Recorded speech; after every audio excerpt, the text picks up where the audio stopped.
What is up, ladies and gentlemen? Mikey McNuggets, Anthony, Earl the Pearl, another episode of Behind the Glass. And we have some news to react to since the Ultimate Cleveland Sports Show ended today.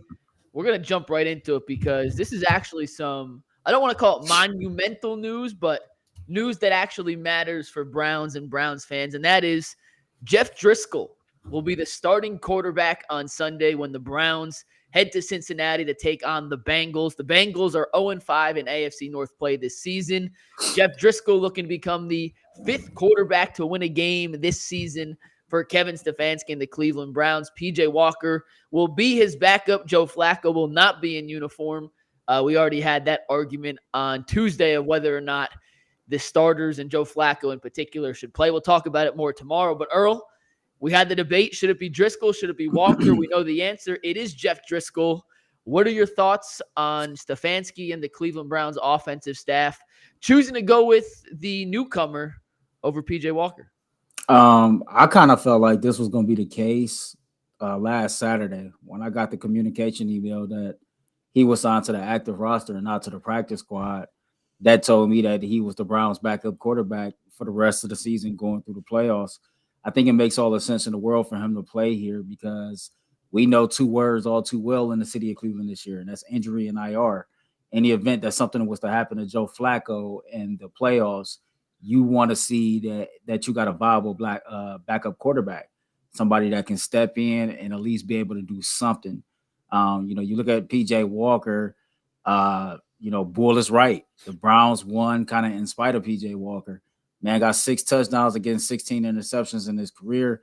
I kind of joked around a couple weeks ago. Derrick Henry got more passing touchdowns this season than PJ Walker do. So that should tell you everything that you need to know on that front. Jeff Driskel 1-9 in his career as a starter. Big dude, though, played in the division. He's been here for about a week now. So I'm going to go back and kind of like see where the connections is, where the ties is. I'm pretty sure that there had to be some type of tie there. So yeah, Alex Van Pelt was his offensive coordinator and quarterbacks coach in Cincinnati. So that's the tie. So he is very familiar with AVP. All right, so cool. So there you go. So just opportunity to step in there, get some reps in, and prove to see if you can be the backup quarterback for the playoff run. I think that's what this is really all about. Just go out there and don't lay an egg, right? I know it's a meaningless game for both teams, but as a quarterback that's looking for a job next year, you want to be a backup quarterback, you want to be in this league, I think you care about what you put out there on film. So we'll see how it goes. And I know you and Jeff Driskel became acquainted today, but what are your thoughts on the Browns' new starting quarterback for Week 18? I'm going to be honest. I hope Stefanski did this just for the record. Like, if he only plays like a couple series and he throws somebody else out there to win the game, like if it's PJ, because we know, like we've seen PJ, we've won in spite of him. I'd love it if we won with 5 quarterbacks this season. I think that'd be a hysterical stat to take into the playoffs. Yeah, listen, Jeff Driskel, I remember him at Florida and always being a little disappointed because he came with the expectations of being the number 1 overall player in the high school class, this highly recruited and touted quarterback prospect and never living up to the hype.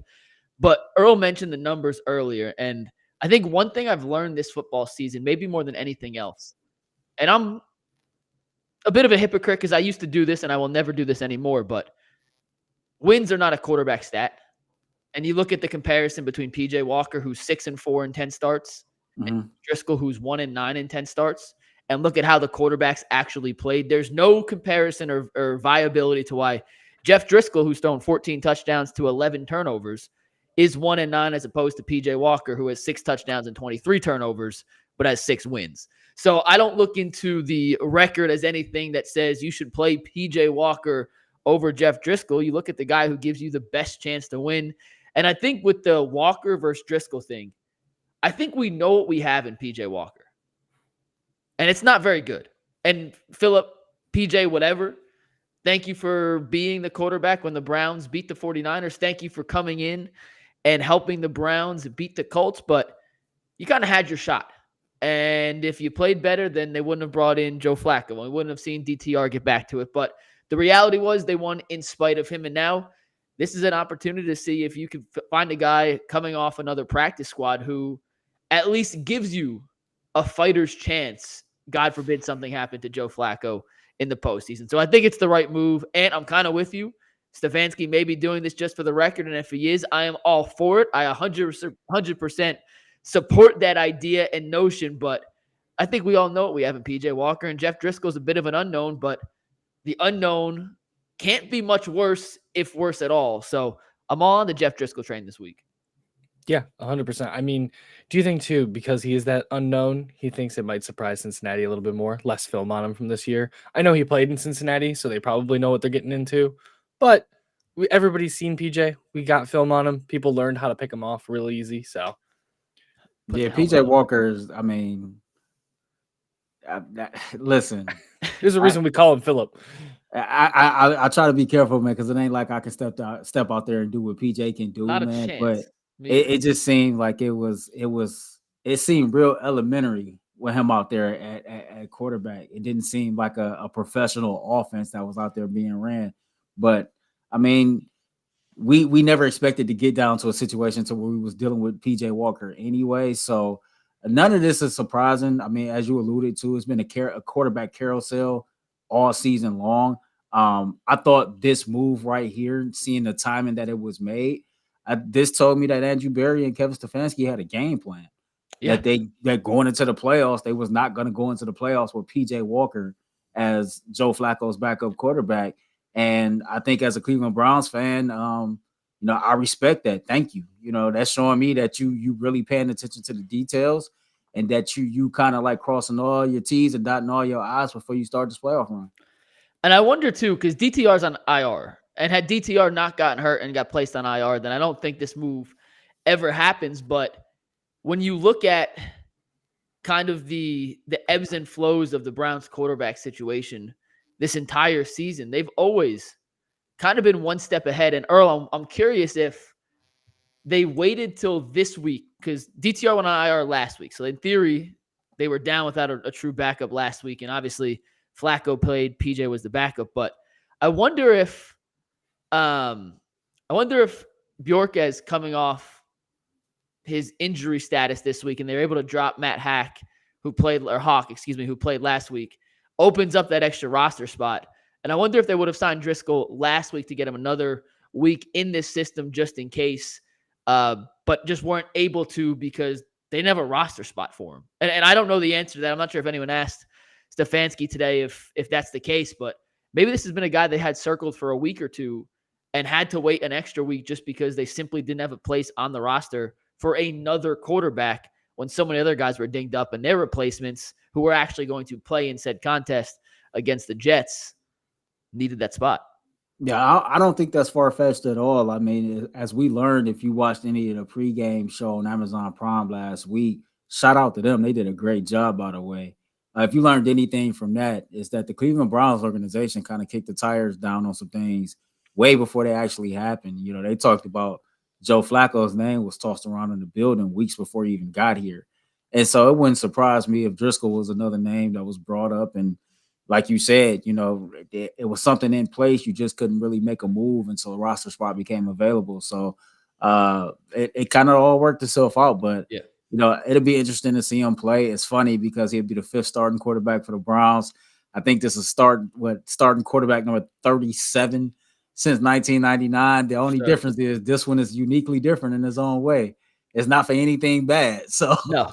And I see someone in the chat said, I don't know anything about this new quarterback that got picked up. A real quick bio on Jeff Driskel. He was the number 1 overall recruit in the 2010 recruiting class. He went to Florida, played a couple years at Florida, never fully lived up to expectations, transferred to Louisiana Tech for his final season, put up good numbers at Louisiana Tech. I don't know if he got drafted or not, but he's bounced around the league for a while. He's been in the NFL for 6-7 years. He's 1-9 as a starter in his career. He has 10 career starts. His first came with the Bengals back in 2018. We did it on True and False today. His first touchdown pass was to Tyler Boyd. Kevin Stefanski was his first offensive coordinator in the NFL, so he has the tie with Stefanski. He's got a bit of a tie with Alex Van Pelt, Drew Petzig, and Evan. I just saw your comment, but Drew Petzig, the old quarterback coach, is the offensive coordinator in Arizona, which is where he comes from. So he's relatively familiar with the scheme, the terminology, and everything you need to know with a Stefanski run offense in his career.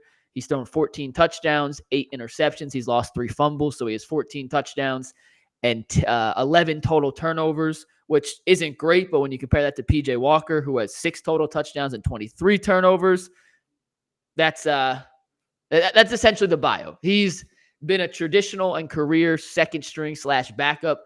He started 10 games. Not a ton of backups get 10 starts in his career, but don't look at quarterback record as the indicator of how well someone's played. I'm not saying he's played great, but if PJ Walker could be 6-4 with the 6 to 23 touchdown to turnover ratio, at least Driskel's in the positive on that end, which I think at the end of the day is the most important stat or stat category a quarterback can have. It's funny you say that. Here goes back to this, this career working for the courts that I had prior to. This kind of came up on a show earlier, and I think that people do a bad job marrying things like that. I'm one of those people that I'm real literal sometimes, right? And I don't always measure a quarterback's record with his play. I think those are two different things. Thank you. And I think that sometimes people do a bad job of trying to marry the two. Like, you can have a good record as a quarterback and your overall play cannot match your record, right? Patrick Mahomes can be 7-1, and for the sake of it, Joe Flacco can be like what? 4-4. Can I give you the perfect example? Better than Pat Mahomes. Can I give you the perfect example, Earl? Deshaun Watson in 2020, 33 touchdowns, 7 interceptions, leads the league in passing yards. His team's 4-12. Quarterback wins and losses and the quality of a quarterback's play do not go hand in hand. I'm telling you, it's the number one thing I've learned. If I see you try to throw quarterback wins in, Tyvis, I love you. You're my guy. I'll never know as much about football as you. But if you try and tell me Phillip Walker's a decent quarterback because he's 2-1 again, I'm gonna rip my hair out. And I'll don't tell me if you want to tell me he's a winner, I can take that. But don't tell me he's a good quarterback. Those two different things. Those two different things. So, I try to bring that aspect into this. A judge told me that. And like I said, working in the courts, man, you learn that every word that you say matters, right? And so sometimes I can get a little literal, because if you say something, I'm taking it literally for what you say. Yeah. And so, that's just a little nugget that we didn't learn that the fans can learn too. Don't marry a quarterback's performance with his record. Those are two different things. And I know you have some other interests outside of sports that I don't know, but is there a comparison you could think of, or something in music maybe that's kind of similar to quarterback wins, or a team's win-loss record with a quarterback versus how he's played? Is there something that someone, and if I'll give you the whole show, think about it. Let me think on that. I want to make sure I get a good example because I have an idea. Chat, if you could think of something else that's kind of in line with that, drop it. We'll read some of these, but I'm trying to think of something else that is kind of relatable, that there's such thing as bad stats, or good stats, bad team guys. And in basketball, it happens all the time. It happens in football too. I mean, if you just look at the traditional stats, Russell Wilson is having a pretty damn good season, but you actually watch the Broncos, Russell Wilson's numbers are a facade. He's not playing that well. The first time around, LeBron in Cleveland, right? And if you're a diehard sports fan, if you were somebody that watched every Cavs game, LeBron is part of the family. So you watch him all the time and you start critiquing him. I didn't see LeBron James play I didn't see LeBron have bad games, but you look at the box score and he had a triple-double in those games, right? Yeah. I done seen that plenty of times, and it's I know damn well LeBron know damn well that was not a good game.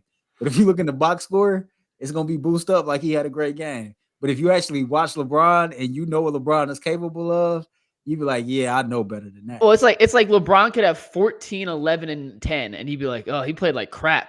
And then someone else puts up 14, 11, and 10, and you're like, that's a career game. That's the best game Jawan Wagner's ever played in the NBA. And here's one of these from Evan, and I'll keep reading this. But Leonardo DiCaprio didn't win an Oscar to the last few years. Must have been a bad actor in the last 2 decades. That's a good one.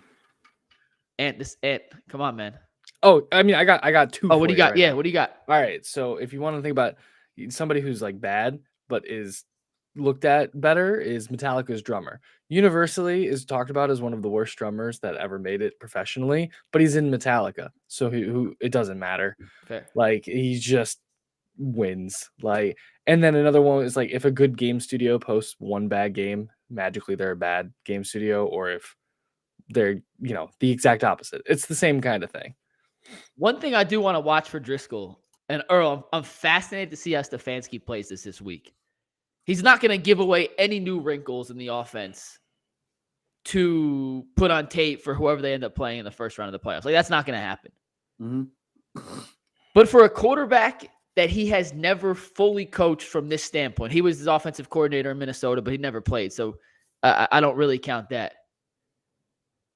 What does he draw up that's a little different than we've seen from what Flacco's run the last 5 weeks?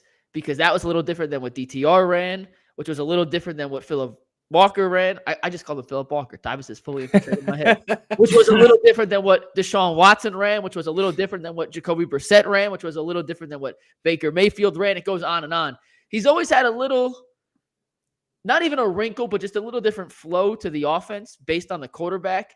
And for a guy that I'd be lying to tell you guys, I've seen Jeff Driskel throw more than 30 passes live. I think I've watched one game of his live ever when he was with Detroit.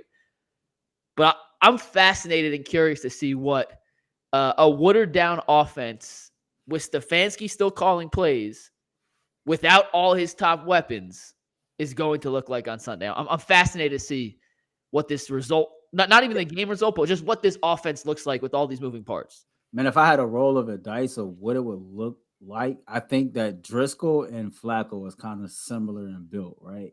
Driskel's like 6'4", 240. Flacco Big is dude. like 6'6", 240. And so maybe he's the, play action, plays up under center type quarterback, just like Flacco. I think that you're right with all the different quarterbacks that we've seen under Kevin Stefanski. You see different intangibles within the Browns offense. But I think there's some bases, right? Some base staples to the Stefanski's offense, no matter who is under center. And I think that this is not the week to try anything new. This is the week to fine tune the things that's the staples and the core and the base of your offense, right? This is an opportunity for Kevin Stefanski and the guys who will be playing to kind of just get in the groove, fine tune some things, and get yourself ready for next week. But I don't expect anything new, no little wrinkles or anything like that. Clearly, him and Van Pelt, they know Driskel enough to know what he's capable of doing and what he's not. And I'm pretty sure Stefanski already got a package of plays that he knows this dude can run. So I think we'll see some things similar that we've seen with Flacco. And if I had to guess, probably with Brissett, I think all three of these dudes was built pretty similar, kind of similar playing style. So we'll see. And if I told you that Pierre Strong will have between 20 and 30 carries on Sunday, on a scale of 1 to 10, how excited would you be? Oh, I think at least a 7.5. I want to see how well he does with his ball security. Pause. But he got a couple carries last game, and he started fumbling. I still think there's something there, though. I'm not completely out on him. I'm not completely out on Ford either. We've seen a lot of Ford this season. I think he's a very serviceable backup. And if we had Nick Chubb, I don't think any of us would be even concerned about Ford running as much as he has. Yeah. But Pierre Strong, I really want to see more of, because if for some reason Chubb doesn't come back the same and we have to rotate 3 backs in and we don't keep Kareem, I want to see what he's got, and I want to see that he can hold on to the ball. Yeah, I think he's going to play a ton on Sunday, even if the Browns do find a way to bring in Dalvin Cook, which, Earl, I know you were clamoring for. We can talk about that in 1 sec. Even if Cook's here, if Driskel's the starting quarterback, I don't think there's any way the Browns throw the ball 40 times. I want to see what I want to see what Pierre Strong has on a consistent basis. We were talking before the show that in New England, I have friends who grew up in New England and Boston who liked Pierre Strong last year and can never figure out why he never really got in the field as much as they would have preferred.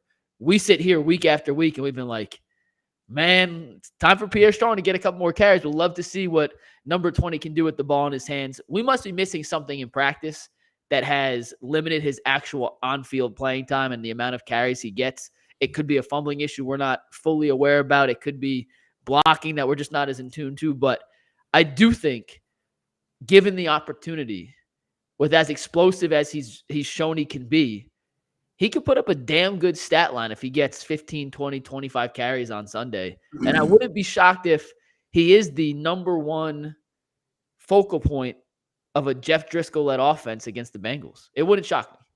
Well, a bad job out of both of y'all. Come on, man. We know who our head coach is. I don't give a damn who the quarterback is. Fair. Stefanski gonna throw that thing. You're I right. bet on both lunch right now Fair. that Driscoll You're gonna right. throw that ball over 30 times. I can almost guarantee you. In my defense, though, Mike asked the question of if I told you he was getting 30 carries, would you be excited? So I'm assuming 30 carries. I think Driscoll gonna throw that thing 30 plus times. It would be nice to see Pierre Strong get a little bit more tick. I looked at the injury report before we jumped on here. Kareem Hunt didn't practice with a groin. I don't expect Kareem Hunt to play at all this week. I'm kind of shocked that Jerome Ford would play, if I'm being totally honest, if that's my lead back. Let's say that they don't bring in Dalvin Cook. You got John Kelly who been hanging around here for the last couple of years on and off the practice squad. Elevate him for this week and let him get some carries. Like 100%. I think that you got some options out there to exercise, but I wouldn't play Jerome Ford or Kareem Hunt at all. I would let Pierre Strong be my lead back to see what I have in him. If we don't bring in Dalvin Cook, I'm elevating John Kelly, but I'm not opposed to bringing in Dalvin Cook at all. Like, it hurts nothing at all. This is a veteran running back who's played in a system that Stefanski runs. He got 67 carries on the season. Every situation is not created the same. I can give a damn about what everybody has to say about, him falling off of this, that, and the third. The man just ran for 1,100 yards last year, right? This was just last year. So I'm not buying all of that. Like, what happened in New York happened in New York. I'm not worried about that. We just went down this road with Flacco. We done been down this road with a bunch of players before. Like, have you learned anything yet? Don't worry about other people's business, man. Get the dude in here and see if he got something left. And if not, it didn't cost you no money for real. So let's just see what happens. Yeah, I'm not against bringing Cook in. I think it's a absolute minimal risk with a potential high reward. Who knows how much he has left? He might be washed. He might not be. I have no idea, but I don't think it hurts if that's the direction you want to go. I think a receiver makes more sense. And Earl, you and I were talking pre-show today. If there's one free agent out there that I do think makes the most sense for the Browns on a playoff push, I'm calling in Ndamukong Suh to help fortify the interior of the defensive line. I take him over a receiver or Dalvin Cook, but if you want to bring another running back, so be it. I do want to see what Strong has, even with Cook, without Cook. I am just curious to see what we have in Pierre Strong moving forward with extra time, but for the record, I think that's why we feel that way, right? Like, because we've been clamoring for Pierre Strong to get more carries for a while now.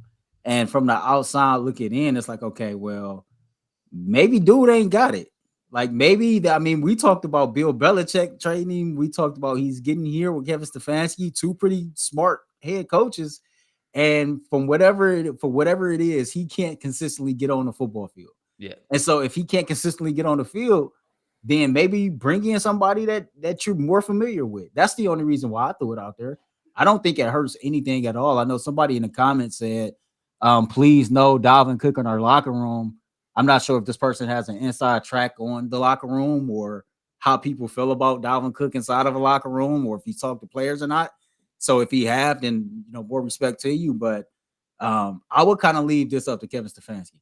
I think if anybody in this organization knows Dalvin Cook, it would be Kevin Stefanski, and he would give Andrew Berry an honest assessment on his character and what he think about him as far as his talent. So, yeah, we'll see. It'll be interesting. And I know there are questions on the offensive line. I like the pickup of Roger Saffold today, the Cleveland native, the Bedford native, coming back. He was a Pro Bowler in 2022, a Pro Bowler in 2021. He had only missed 3 games, over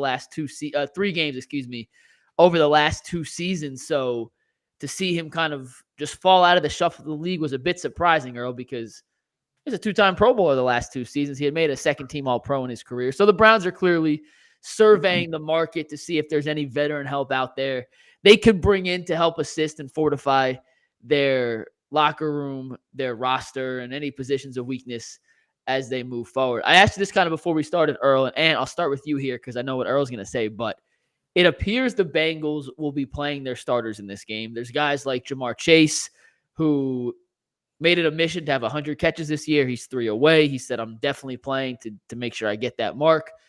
The Bengals, this game means nothing for either side, but they seem to be playing just to finish the season strong. The Browns, we don't know who will sit and rest other than Joe Flacco. He's the only one that's been officially named, but Stefanski said other starters will be out. We'll play that game tomorrow. We'll make our picks for who we think will and will sit. But for right now, it appears the Bengals will be preparing for this like a completely normal game. The Browns are treating it more like a mini bye week to get ready for the playoffs.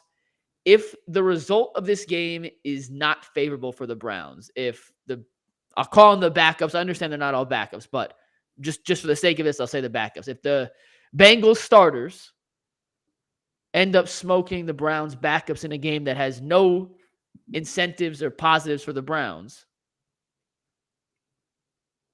how would you feel heading to the playoffs? Would it change how you look and feel about this team getting ready for the first round of the playoffs?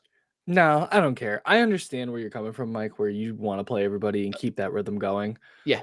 But if we lose and it's all of our backups, so be it. Like, the Bengals are going to be Bengals, and they're probably going to talk some shit online. And they'll be like, haha, we still own the Browns. Because, like, then there'll be, 3-18 against them in the last however many years. It'll be annoying because you'll have to hear about it for about a week, but we'll go to the playoffs, and they're not going anywhere. But, I mean, I guess 100 catches is cool on a season. Like, I want to get through this week healthy and go into the playoffs as full strength as we can. I don't know if I can say full strength because we won't be back there for a while. It doesn't matter. You know, it's like we're going and they're not, and that is something that we can wear proud no matter what happens this game. Earl, before you go, I want to say this. I wanted Joe Flacco to play. I made that very clear. The result of this game is completely irrelevant, will not change a single way I look at this team moving forward. It matters absolutely nada and zero. And if one team's taking it seriously and the Browns go with Jeff Driskel and get smoked, I will not feel an ounce worse than I did about this team moving forward. I just want to make that very clear. Very clear. The only thing that's worried about this game, it's not me, it's not Ant, it's not Mike. The only thing that's really worried about this game, honestly, fellas, is our pockets, right? I mean, we're looking at almost gifting at damn near 300 memberships if the Browns win this game. Oh, that's true. I'm actually rooting for the Bengals. The only thing that's worried about this game, I think, is our bank accounts, right? But that's a good point. Dude's word on the street is just got raises and promotions and things like that. So hey, we'll see. Yeah, Earl, you got to make sure you check before you promise, and then we should also check before we promise. So, but in all seriousness, man, like, it's one of those situations to where we all play a lot of Madden. You run a franchise and you didn't kind of like made the playoffs, and then you simulate the last week or two so you can just get to the playoffs. I wish that's how this was. I wish we can just simulate week 18, turn the injuries off. Of course, y'all know how I am. Got to turn the injuries off, simulate week 18, and then just get to the playoffs. But one goal, man, get out of here healthy. You know, if you win, cool. Everybody get about, like I said, 300 memberships. If not, it is what it is, man. Turn the page, get ready for the wild card weekend. Earl, and no, I don't have to cut my hair. I was gonna say, I see this in the chat twice now. Yeah, that's not happening, right? That's not. We're not letting. I'm telling y'all right now, ain't no way on God's green earth I'm cutting my hair at all. Absolutely not. That doesn't mean if you know how to use Photoshop that you should not Photoshop bald Earl and send us the pictures, and we will air them all. I promise. But Earl will not. I will not let him cut his hair. Earl, your hair stays. It is part of who you are. It is part of why we hired you. Someone had to have good hair on the production team, and it's definitely not me and Ant. So I got gray hair at like 20, so I was out. Your hair is stuck with you and us as we move forward. Earl will not cut the hair. A couple more things I want to ask about before we answer some super chats and everything. But the Pro Bowl team is going to be announced in in about 2 hours, exactly 2 hours, at 8:00. And it's come to my attention that JOK as an off-ball linebacker has been grouped into the same category as edge rushers like Bradley Chubb and TJ Watt. And based on, and I'm going to say something, I'm serious. Pro Bowl, and if you make a Pro Bowl, it doesn't really matter in the grand scheme of things. Joe Flacco's never made a Pro Bowl, and Tyler Huntley has. And if anyone tries to tell me that Tyler Huntley's a better quarterback in the big picture than Joe Flacco is, I'll smack him silly. So, like, I don't want to make too big of a deal of this because it's not that big of a deal. But the fact that the NFL can't differentiate a off-ball linebacker and an edge rusher when we have a separate defensive end category, like Myles Garrett and TJ Watt are in different categories. But TJ Watt is in JOK's category. In the NBA, Luka Doncic, who has the ball to start every Dallas Mavericks possession, is considered a forward, not a guard. It makes no sense. And I'm only even a little bit upset about it because Pro Bowls do hold financial incentives for players when they go to renegotiate contracts, especially second contracts. And somebody like JOK, who's playing, in my opinion, closer to an all-pro level than he is to just a Pro Bowl level. Like if there's levels to this, he's closer to all-pro than he is to just being at a Pro Bowl level this season. It's a damn shame that he's going to be kind of left out, and it's hard to argue for him over the other guys that he's competing against when they don't even play the same position. It's a crappy system, and he's going to get the short end of the stick here. And I just want it on the record. I don't really care about who makes and who doesn't make the Pro Bowl, but it's silly that the NFL in 2023 can't differentiate an edge rusher from an off-ball linebacker. Like, be better. Be better. No, I couldn't agree with that. And it's funny because when you was on vacation, when you was in Jersey with your family, Ant was lead producer, and he had a segment put together about Jock. And he wanted me to go through and put together a list of Pro Bowl linebackers that he was up against. And I remember me and him was going through this list, and we was like, this looks so damn odd. Like the categories that they had him in and the people they had him, like I see him in the same category with Brian Burns of all people. Yeah. It was just like, it doesn't make any sense whatsoever. Like so Brian Burns last time they play a whole different position from Jock. So it is weird. I think the Pro Bowl system has been broken. The only way or the only reason I respect it is for what you said. It's an opportunity for these young men to eat when it comes time for them to go get another contract. So outside of that, like the system is broken. For the most part, I really don't care who make it because I won a Super Bowl, but you already know my feelings, man. My boy better be on that list. That's all I know. And listen, my boy better be on that list. MJ's man. he's not going to be a Pro Bowl. Like I'd be shocked if he's one of the 4 Pro Bowl. I'd be shocked. And it's not even a knock on MJ. It's just a simple numbers game. And people, I don't know. The Pro Bowl is silly. And maybe someone just put it in there. And as you were saying this, Earl, I think I understand why I'm frustrated with it.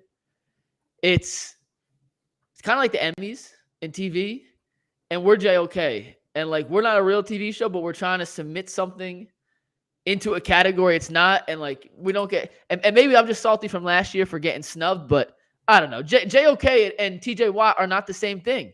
Like they're 2 different positions, Earl. You can't tell me that one plays the run and one sacks a quarterback, and they're both damn good at what they do. Myles Garrett still better than TJ Watt for the record, but TJ Watt's still a good player. JOK is splitting double teams. He's guarding guys in pass coverage. He has interceptions. He's dropping back on 3rd down.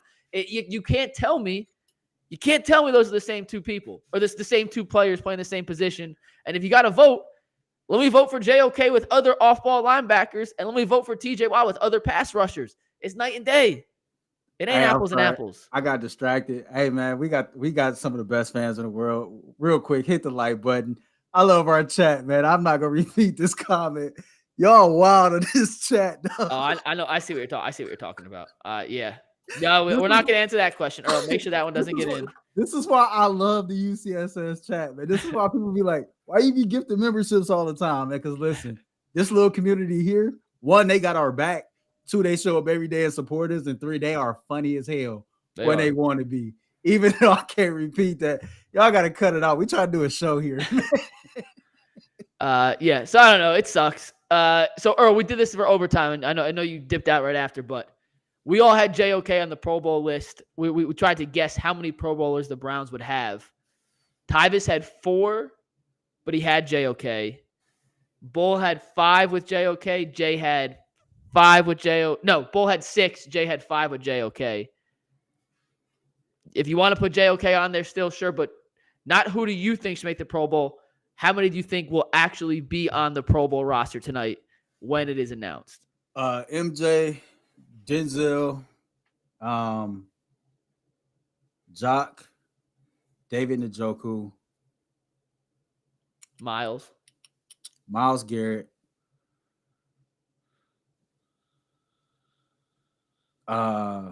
Amari.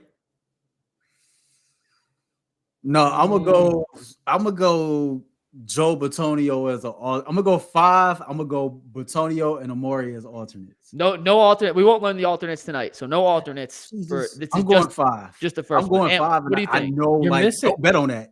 Like, You're don't missing put one. Don't put, oh don't well, bet on actually, you might not be missing one. I don't know if it's going to come down to Justin Tucker or Hopkins, but how has Tucker?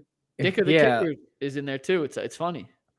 Yeah, I don't know who would get it out of that, but I think that's the only person I think you're missing. I might give it to Cooper. It's hard in the AFC because like you have Tyreek Hill, Jamar Chase, Waddle. I think Cooper has a better shot than the cornerbacks, just based on the numbers. I think Cooper has a better shot than the cornerbacks. No, that's fair. I know this can sound totally biased.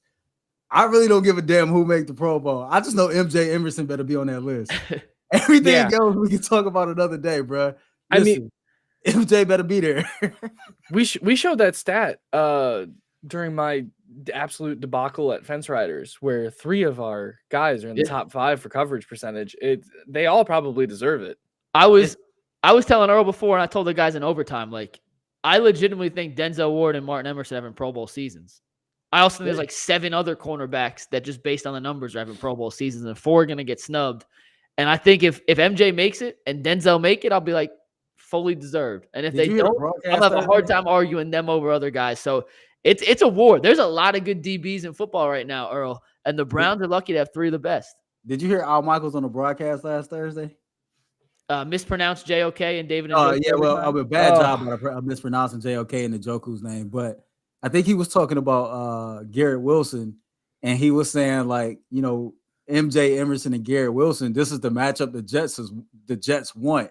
And as soon as he said that in my head, I was like, no, the hell they don't. This not what you want. Yeah, I mean, he's done it. It's funny. I feel like he gets burnt once a game, and then you get nothing else on him. Like what? Like DK got him that one play. Calvin Ridley got him that one play on 3rd and 12 for like a 17-yard game. Garrett Wilson on the very first play of the game got him. Like you get him once, and you get nothing. Like nothing else. For the rest of the game. After that first time he gets beat, he's the best cornerback since Deion Sanders. Like it's crazy. It is absolutely crazy. Delpit, I think would have been a Pro Bowler had he not got hurt. But there's only 3 safeties that make it, and he missed the last. It'll be 5 games, right? It'll end up being 5 games after he misses next week. So I think it's going to be tough for him to sneak into the Pro Bowl, just based off his games of played. But I think the locks, Miles, I think is a lock. I think I think Njoku's a lock for sure. I think Cooper's a lock too. And then I would love to see one of the cornerbacks get on. Would love to see one of the cornerbacks get it. JOK deserves to be a Pro Bowler. I don't think he's going to make it just based on the stupid NFL rules of his category. And I'm actually going to think, I'm going with Hopkins. I think Hopkins ends up being the kicking representative because of all the positions, you could actually quantify clutchness with a kicker better than you can with any other position in football. Quarterback, probably a second, but kicker, it is very obvious. You can see the time, the down and distance of every kick, and they have time and time again called upon Dustin Hopkins when it matters most, and he's come through clutch. And I think they have 2 fewer wins this season if you replace Dustin Hopkins with league average. So I think Hopkins ends up being the representative for the AFC in the Pro Bowl. Hey man, I need to go ahead and like go to a kicker charity event. You know, like I can't believe how dismissive I was of Dustin Hopkins, and looking back over it now, it's like I miss my kicker, man. Like, I just want my kicker back. Like I didn't know that I would end up caring so much, man, when you see just 50-yarder after 50-yarder after 50-yarder go through. And I was sitting here like, we talking about kicker. Like it wasn't no big deal. And it's like, now, man, I'd do anything in this world to get D-Hop back. You know what's funny, Earl? I don't want to say we deserve credit for anything that happens with the Browns because we don't. But I remember after a certain preseason game, I texted you as soon as the game ended. I was like, we got to talk about Cade York. And I'm not saying that's the second most popular video we did all season, but it's the second most popular video we did all season. And I know for a fact that certain members of the Browns front office, I guess, would technically they be considered, may have texted me about that. And 2 days later, bye-bye Cade York. So I'm not saying we influenced anything. I'm not saying it was us, Earl. But I'm saying y'all can Venmo me and Earl for getting Dustin Hopkins to Cleveland. I'm just saying. Oh, man, that was a terrible show to miss. I want somebody asked, would I travel to Cincy for this game if it was free? Absolutely. Somebody would have paid for me to go to the Cincinnati Bengals game. Hey, sign me up. I'm riding shotgun. Hey, it'll be fun. All right, you guys ready to answer some questions here? Yeah, let's do it. All right, Professor Chaos. I think this was in reference to the. Is there a comparison outside of sports for a quarterback play and win-loss record? I believe this is what this is in reference to, and it is critic reviews on Rotten Tomatoes. Yeah, that would make more sense. I wasn't sure what it was in reference to. Like, critic reviews always low on stuff that most audiences enjoy. Okay. Corey Smeal says, prediction for how far the Browns will go in the playoffs. Ant, you want to start off? I think we make it to the AFC Championship game. I think it comes down to us and the Ravens. I want to pick us, but the Ravens are scary, but if anybody's going to beat them, it's going to be us. So I'll say AFC Championship game at least with Joe Flacco. And then I want them to beat the Ravens so bad to take us to the Super Bowl. Earl? I told y'all in July what I thought. Yeah. Earl was the first to call it. I told y'all in July what I thought. I'm gonna go ahead and up my own ante though, man. I really. Oh, so now you're changing the prediction. At minimum, you can't take credit for a prediction in August and then change it. At minimum, the Browns was going to the AFC Championship game, but I'm really starting to feel like the Cleveland Browns can go to the Super Bowl. And most people are gonna be like, "This is homerism, you bias, whatever." To each his own. You're entitled to your opinion. It's just that when I look at this team right now, and I look at how well they're playing right now, and I look at how close-knit this group is right now, and then I compare that to everything else I see going on in the AFC, it just seemed like the perfect recipe at the perfect time, right? It seemed like the perfect storm. The only people I'm worried about beating the Cleveland Browns are the Cleveland Browns. I'm worried about a turnover at the wrong moment. I'm worried about the offensive line not holding up at the time that we really need them to. I'm worried about the running game not being able to get rushing yards when we absolutely need them to get a rushing yard. I'm more worried about the Browns beating themselves than I am about any other team in the NFL beating the Browns. And, like, I get it. It's going to come off like a homer, but I am so serious. This team could take it all the way to the Super Bowl this year. And I'm telling you right now, my big prediction, AFC team is winning it. It's going to be either us or the Ravens because no NFC team is beating either of us. I mean, San Francisco, when they're clicking, is pretty damn good. I know they just got their boat Nah, rocked. we beat them with PJ Walker. We'll beat them again. I hope so. Hey, so we're going to do on Friday. What's the most likely outcome for the Browns this postseason? So if you were to put yourself in Madden and sim from here on out, what's the most likely outcome? I think the most likely outcome would be losing to the Ravens in the second round. What is the potential of this team, and what is the second most likely outcome? A trip to Vegas. Why y'all say that, though? I heard that a couple of times. Like I feel like this. If I was a team that didn't play in the AFC North, I would be terrified of the Baltimore Ravens. But, like, if I'm a team that really know this team, man, I respect Lamar Jackson. I respect everything that they got going on. But, if I just look at all the games this year, right? Mm-hmm. And it's like I was telling my cousin this. I said, man, if I'm a team that don't know nothing about Baltimore, like, excuse my language, Lamar Jackson scared the shit out of me, right? Lamar Jackson don't scare the shit out of nobody in Cleveland. Jock probably like, man, I got him on lock. I ain't worried about that. So, like, I get it because all things equal, we know Baltimore can beat us. But I really feel like, man, if we matched up this Sunday, everything is what it is. They don't want the smoke. I really believe that. They don't want the smoke. Listen. The second most likely outcome, I think the Browns make the Super Bowl. So I'm not saying it's impossible. They absolutely 1,000% can beat Baltimore. They already have beaten Baltimore. The first time they played, weird circumstances, Baltimore ended up smoking them. But right now, Baltimore just beat the absolute dog piss out of Miami. They beat the crap out of San Francisco in back-to-back weeks. They're playing as well as any team in football, as well as the Browns are playing. Being totally objective here, the most impressive team in football the last 3 weeks has been the Baltimore Ravens. So being totally objective, it's hard to argue that.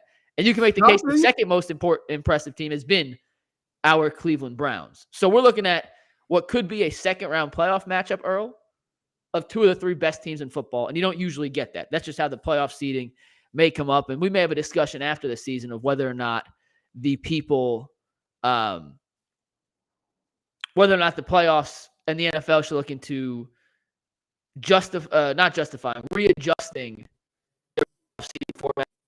I do think it's a little bit silly. It's 3 more wins than another team and have to go on the road in the playoffs. I get there's some there has to be some benefit to winning your division, but it is what it is. So, like I said, the most likely scenario, if I did 1,000 simulations, I think Baltimore right now is just playing better than anyone in football, but the second most likely scenario in my mind is the Browns in the Super Bowl in Vegas playing the San Francisco 49ers. Evan419 says, question for the panel. Was it as funny in person as it was watching Leroy absolutely destroy Jay today? Earl, you're on a 30-second delay, so you can start here because you were a second behind when it happened. But when Jay tried to lay out his analogy of a lottery ticket and Leroy wasn't having it, how did you feel? Yo, Jay was trying to do his best to get us Lil Wayne on, and it was coming out like Flow Rider. Like it just wasn't. The analogy just wasn't acknowledging. And Leroy called him on him, and that stuff was hilarious, man. Every time Leroy is on, it's a good time. And it's always fun. So usually when Leroy comes on, he'll tell like a 40-minute story. So I'll kind of zone out and make sure everything else is going all right. And when I pop back in that was the dumbest thing I've ever heard, I think is what he said. It was the funniest thing I've ever seen. We all got a good laugh out of it. Yeah, Leroy's the best. Anytime he starts going on rants or telling stories, like, I lose it. Straight up, I lose it. He's hysterical. And the thing with Leroy is I've still actually never met Leroy. Earl, you haven't met him in person yet, have you? I have not. Yeah, I haven't met him in person yet either. From everyone I've ever spoken to who has met Leroy and interacts with Leroy on a regular basis in person, says he is exactly the same in person as he is when he comes on the show, as when he comes on podcasts, as he is on the radio. It is not an act. Like, that is Leroy. And I just can't wait for the day I meet Leroy in person. I say what's up. And Leroy just goes on some sort of tangent about playing golf with Lawrence Taylor or anyone he plays golf with. And he's a character. And yes, to answer the question, was it as funny in person as it was watching? Hell yeah. And I'm not sure the cameras pick it up, but Jay got beat red, and he'll never admit to being a little embarrassed, but Leroy put him in his place for once. So it was fun. It was a good time. Tony Two-Turn says, Earl, when do you start your new podcast? Me and the homies want to know. And I think we do have an update on that. So still kind of in the beginning stages of getting this thing going, but preliminary, I am scheduled to shoot the pilot, I think February 8th. And the pilot episode will be pretty much me just really telling my story and my journey on how I got here. I'm excited to really just go through the whole kind of getting this thing structured. It's the Ultimate 216 show. So I kind of want to like hone in on like high school sports a little bit. I want to break a 30 to 45-minute show down into different segments, talk about some culture, talk about some things that's going on in the entertainment industry, of course, talk about some sports, and talk about like what's latest trending on social media, or like what's just going on in the city. Like, we ain't doing no crazy, we can't take her on a date this year list, or we can't take him on a date this year list. We're going to have some fun. We're going to have some real conversations. And with each episode, man, some of these episodes, and I already told the executives, some of this might get a little gritty, but I appreciate them for trusting me, and just know it's going to always come back to the bottom line of trying to inspire, educate, motivate, and restore faith. That's the bottom line of this. And so I'm looking forward to it. just bear with me, y'all. It's gonna be some bumps and some wrong turns, but we're gonna navigate and we're gonna grow this thing together because it's gonna take everybody. So let's do it. Yeah, we have a couple new things coming starting February. We are expanding UCSS past just behind the glass, and our 11 to 1 o'clock show. There will be some team-specific shows. So we are going to have a Ultimate Guardian show once a week, I think starting in March, if my dates are correct. G. Bush is going to be hosting a secondary twice a week Ultimate Brown show. It'll be about half an hour of Gio. Kind of be similar to the barbershop with what he does now, but only Browns. Myself and Jason Lloyd are going to be doing a weekly Cavs show, 30 minutes a week, me and Jason talking all things Cavs. So we're going to be adding a couple programs to the UCSS umbrella, and it's going to be hopefully fun. Hopefully you guys can tune in like you guys do for the show. That would be awesome, but we appreciate it, and we are continuing to grow. And as we grow, we do it for you guys. And we think we can produce content that doesn't come in during the normal UCSS hours that you guys will find interesting.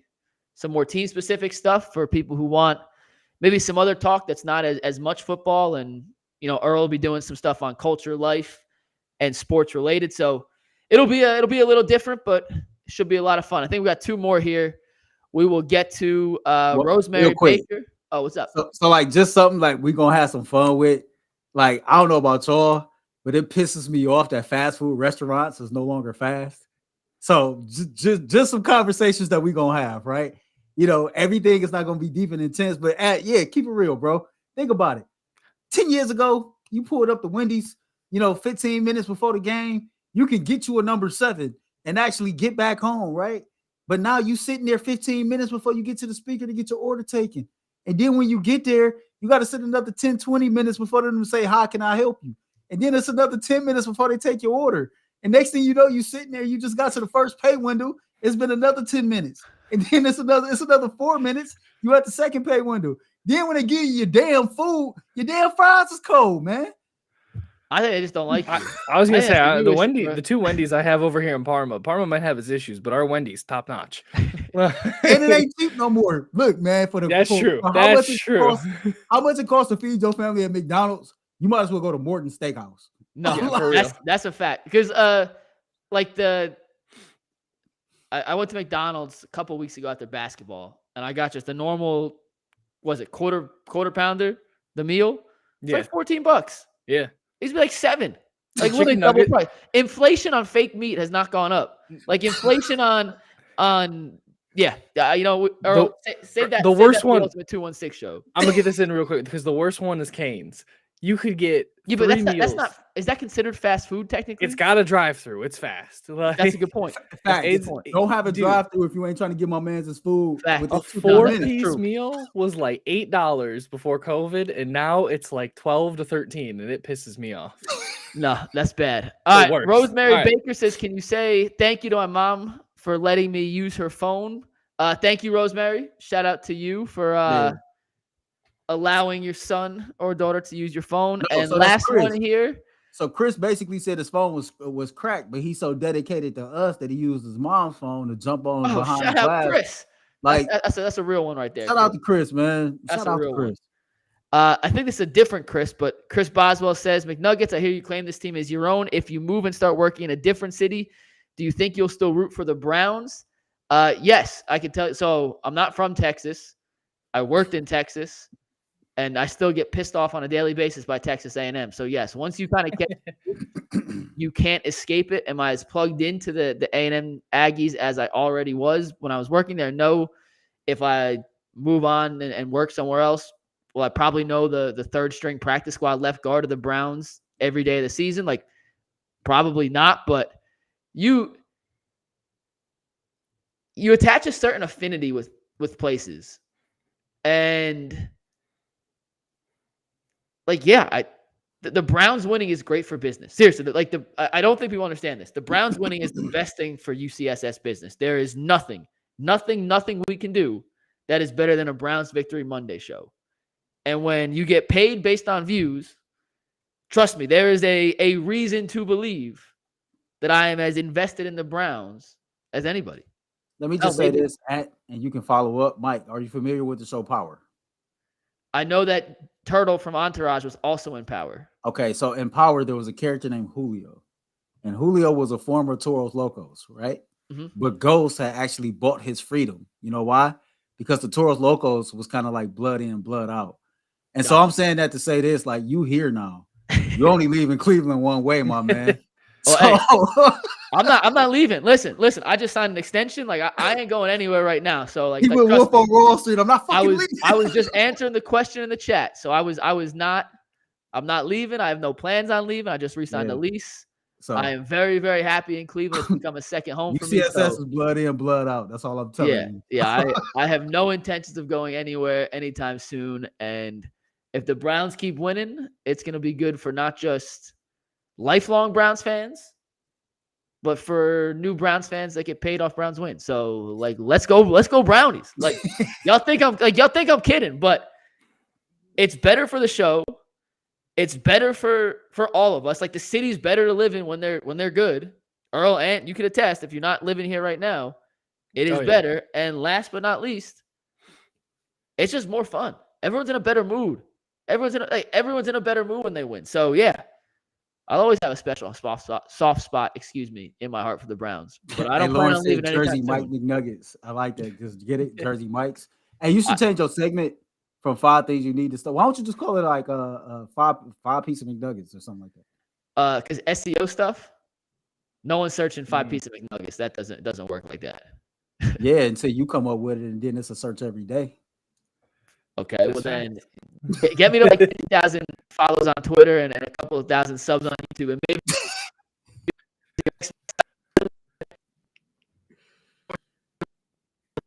Nuggets. Yeah. Hey, and I'm trying to get lost in the aftermath of McDonald's fast food garbage. So,